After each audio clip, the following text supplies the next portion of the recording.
Hey there guys, welcome to my Yakuza 0 retrospective. Obviously, if you've gotten this far, you probably know that this means I've just recently beaten Yakuza 0 and now we're going to talk about it. First and foremost, oh my god, this game is good. This game is amazing. I'm annoyed that I haven't played a Yakuza game until now. Like, it's funny, people recommending them for freaking ever, and the problem was, all I really knew about the Yakuza series was that it's kind of like GTA set in Japan, except it doesn't really deal with stealing cars as just being in the, like, mafia. And that was my understanding of what Yakuza was, and that's not a very good summary of the Yakuza series, oh my god. So, for anyone that hasn't played them, the Yakuza series is a open world but very story driven series. Yakuza 0 specifically deals with two protagonists, Kiryu Kazama and Goro Majima. The two of them are a really interesting contrast with one another, with Kiryu being a much much-younger and more naive member of the Yakuza. He's only actually been in the clan for a couple of years and is very wet behind the ears, doesn't really know how things worked, is constantly doing things because he thinks it'll make everything work out, and then people are like, no, that's not how that works, dude. Whereas Majima is a much more seasoned, kind of a legend already, although still relatively young.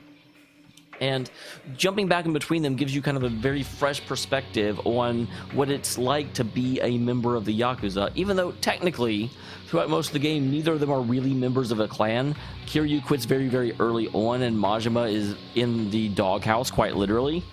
So, but I'm not here to do a plot summary. I'm not here to do a synopsis. I'm here to talk about my experience playing the game. So, if you haven't played the game yet, my short version is play it, it's good. Play the whole series as far as I can say, although granted I've only played this one game, so some of the other games in the series may be complete stinkers and I wouldn't know about it. But Yakuza 0 is amazing. It's super interesting and fun, and I'm deeply grateful that it was recommended and that I ended up playing it. So the things that I like the best about the series, the reason I keep going on about how good it is, first of all, it does everything right, you know? It's funny. Normally, I always, say, well, I'm going to start with the negatives, and then that way I can end on the positives. And the thing is, if I'm going to start with the negatives, there's one negative in the entire fucking game. Okay, two. There's two negatives in the entire game. One of them is there is one side quest that just pisses me the hell off. It's called the Visa Pizza side quest, and the long story short is that Kiryu runs into a woman who is a foreigner, and she asks him to go get her a visa. Because she has a very thick accent, he thinks she means pizza when she's actually asking for a visa.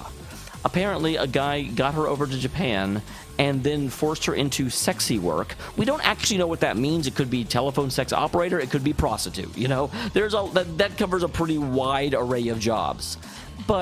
And when she says she doesn't want to do it and she doesn't want to work for him, he steals her visa and says he'll have her deported if she doesn't keep working for him. And at the end of the quest, after Kiryu brings back the pizza, then he shows up and says, oh, how much he just wants her around. He deeply loves her, and he feels really, he just wants to stay with her forever. And she, says that she likes him too, but, oh my god. I'm like, the dude's practically a rapist. Alright, can we not cast him in a sympathetic light, please? My god. I get that they wanted to have a side quest where it doesn't necessarily end with punching someone out. But even then, I think we end up, no way, actually, that's one of the few where we don't have to fight him. But I just, oh my god, it turns my stomach.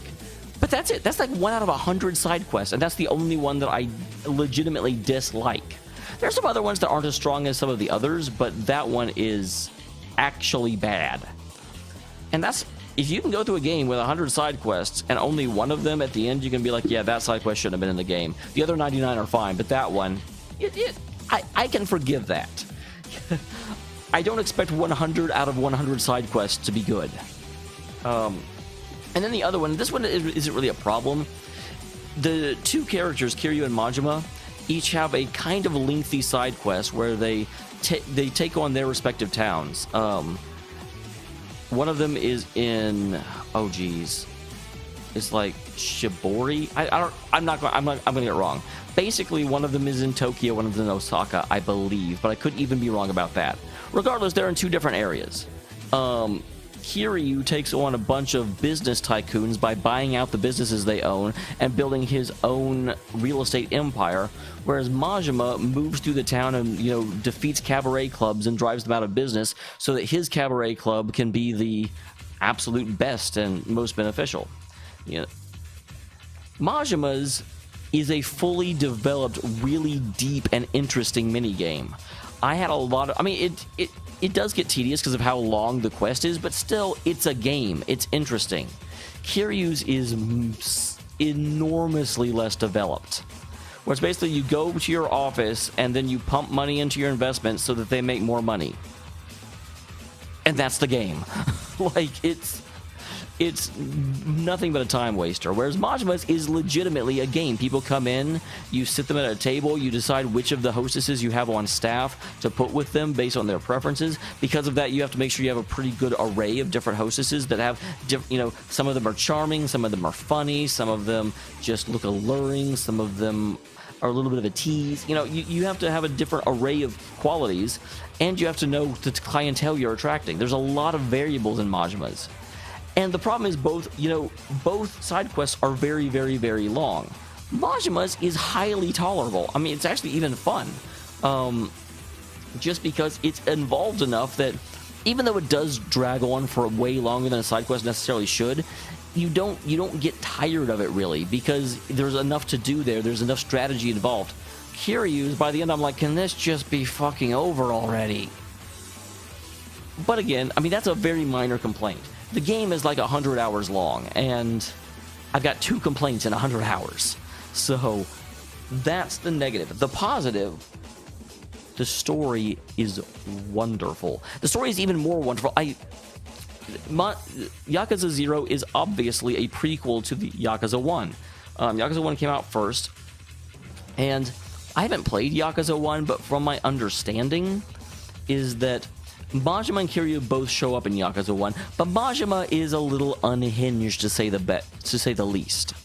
And because of that, Yakuza 0 is brilliant because it actually shows the process by which Majima kind of got broken.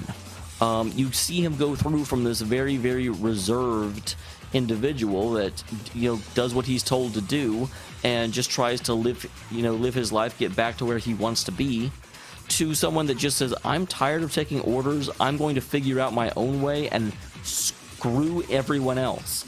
Anyone that gets in my way, I have a bat for them. And it's a very slow shift, but it's brilliantly introduced. And the chapters always end on this exquisite cliffhanger. The people who designed this game did a fantastic job. The story missions are really engaging, the characterization is really good. There are some characters that are weaker than others.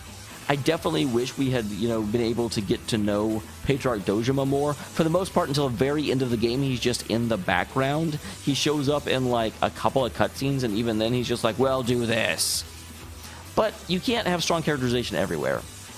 Some of the Dojima lieutenants are kind of the same way.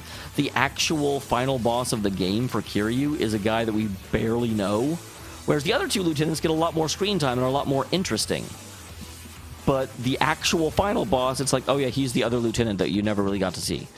So, but, I know I'm bringing up a lot of little quibbles. The short version is that the story is really, really, really interesting. I deeply enjoyed watching the development of Majima as he went along and kind of the growing of his character. One of the really cool things is that for both characters, Kiryu and Majima, they have handlers. They have people who are kind of keeping an eye on them and trying to, make sure that they stay on the straight and narrow. But secretly, both of their handlers see potential in them, see that they can be much, much bigger men than they are being. And there's a point, like the 3rd time you fight a guy, his name's Kuze. For a second I was like, no spoilers, but I'm like, I've been talking spoilers the entire video, so at this point, if you've stayed this far, then you don't mind knowing little things. The 3rd time you fight a guy named Kuze, after you beat him,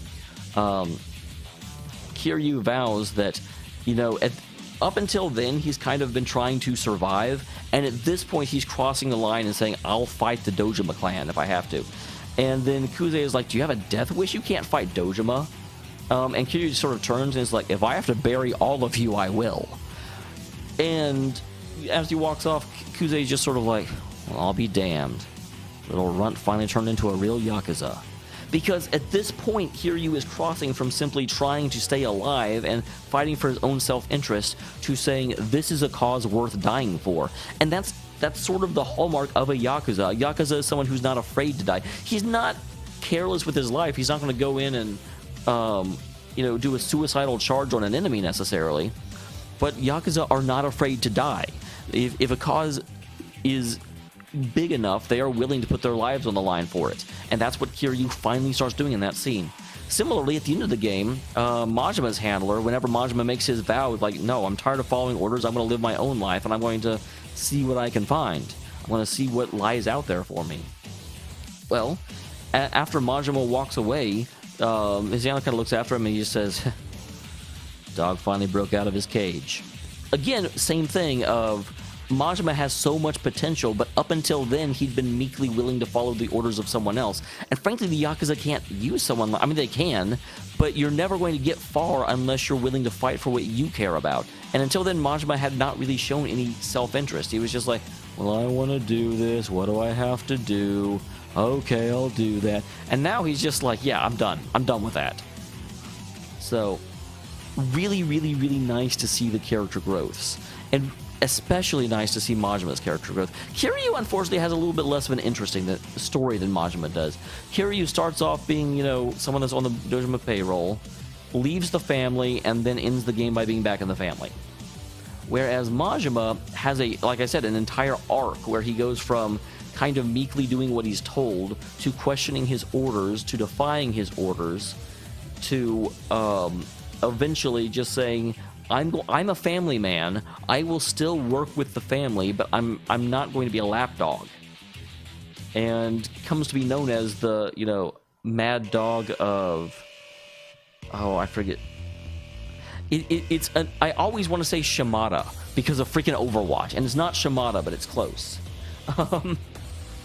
So that's all true. The other thing, I know we've been talking about the plot forever. And it's divided into chapters, so you keep going back and forth between the two of them. Their stories are run parallel and only come together at the end, of course. And you're going across two different towns, so that also keeps it fresh. It's not like GTA, where there's just this massive, massive story or city to explore. They keep it kind of compact, and that really works. Because there's a lot of people on the street that will pick fights with you, but everything is fairly compact and close together. They also do open world correctly. I'm also playing Mass Effect Andromeda right now, and that's a game that is open world wrong. Your entire map is just full of all these little stupid quest markers, and you just spend the whole game wandering back and forth from one quest marker to another one. Whereas in this game, you just wander around and you find things. Yeah, there are some quests that you do, but it's not like they don't, put it, other than the main story quest, they don't put a little beacon on your map and say, go here, go here, go here. If you want to, you can pull up your map and see where to go, but otherwise, just walk around the city. There's stuff happening everywhere. And oh my god, I have never seen a game with this many damn side quests. You've got bowling, you've got shogi, you've got karaoke, you've got disco, you've got, what is that? Mahjong. You've got, like, center where you can go and pick up calls and, try and get a date with whoever happens to call you. You've got this really weird, like, WWE, but with sexy women thing that goes on. Like, there's a lot of things going on in that game. There's a lot of mini games. There's, like, slot car racing that you do. I mean, there's a ton of stuff. And the other thing, since I brought it up, there is a lot of, I think the word is ecchi stuff in there, where it's not lewd. There's no nudity in the game, but there's a lot of suggestive content that goes in. But the brilliant thing is none of it has to do with the main plot. You can go through the main plot of the game, and if you don't want to do any of that ecchi stuff, you never have to.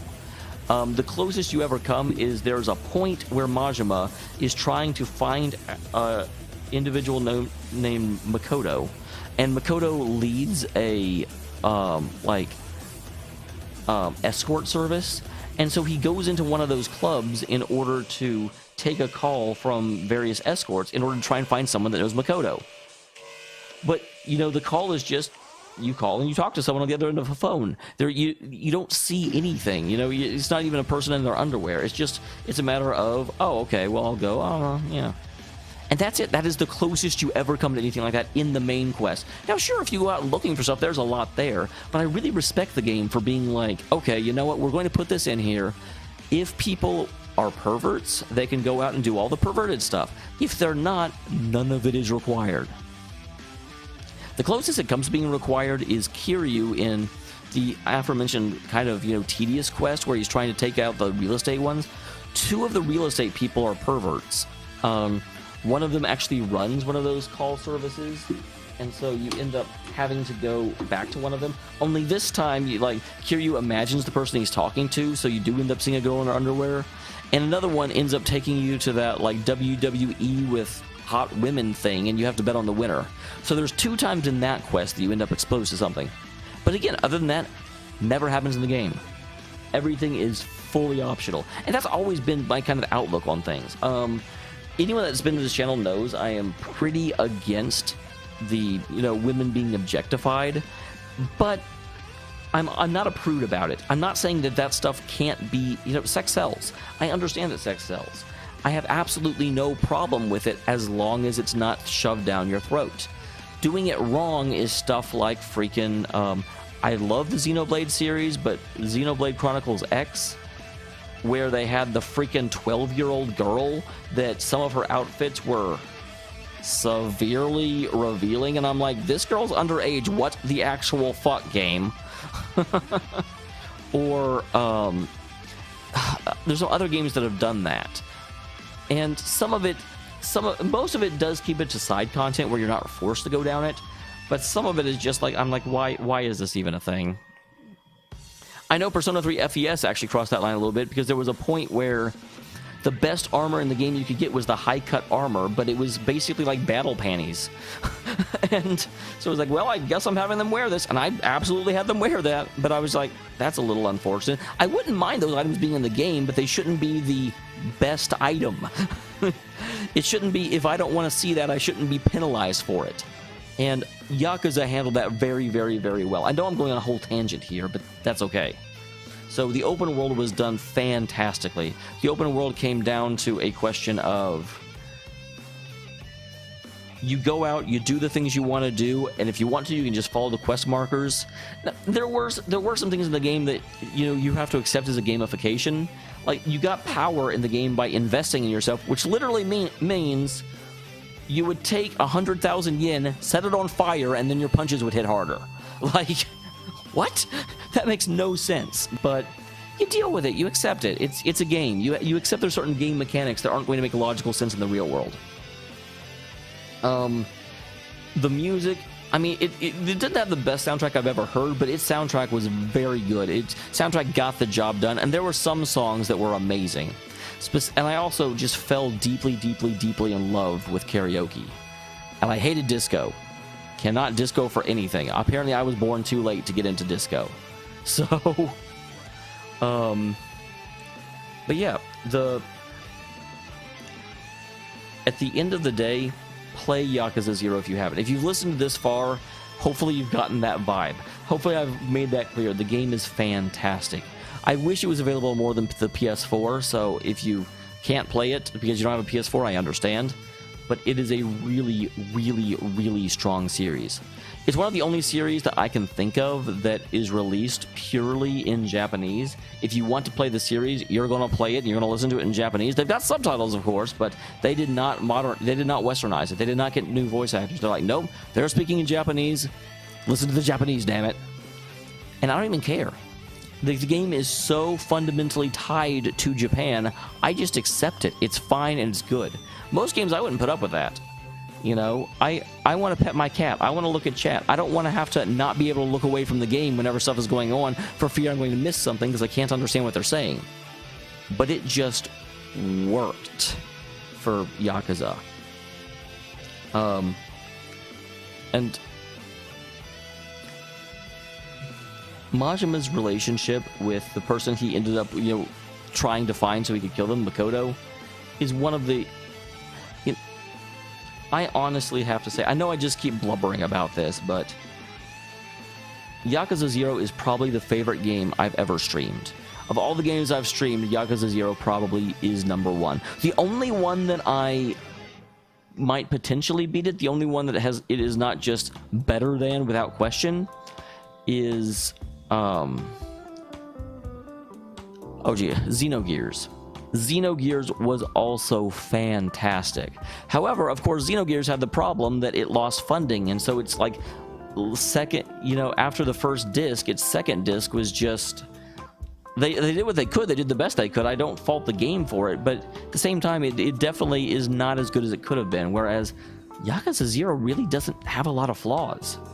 So I actually think Yakuza 0 even beat Xenogears, although if Xenogears were complete, I'm not sure that would be the case, because they were both just exceptional games with exceptional plots. Xenogears definitely had the better plot overall. It was bigger in scope, but Yakuza definitely had the better execution.